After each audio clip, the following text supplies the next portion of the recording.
We have a couple stories here from the New York Times and CBS about an analysis from the Partnership for Public Service, which says, or which estimates that DOGE's cuts, just looking at costs related to reductions in the federal workforce, are going to end up costing taxpayers about $135 billion, which is, getting pretty close to the $160 billion probably inflated figure that DOGE is claiming they've saved. And that's because there are costs associated with putting thousands of employees on paid leave and lost productivity because there's a lot of chaos involved in the kind of reshuffling and reorganization that they've imposed. And also because, again, we're seeing in many cases,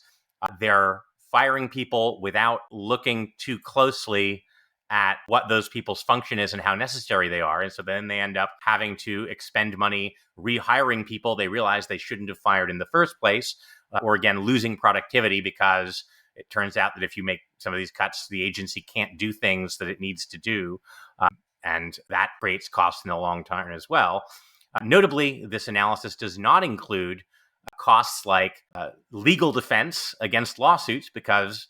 many of these actions are of dubious legality, and it costs money to fight a lot of lawsuits in federal court. And again, the costs of lost tax collection and lost enforcement revenue,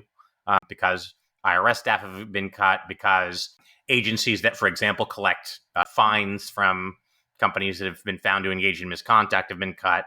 So these are all sorts of net costs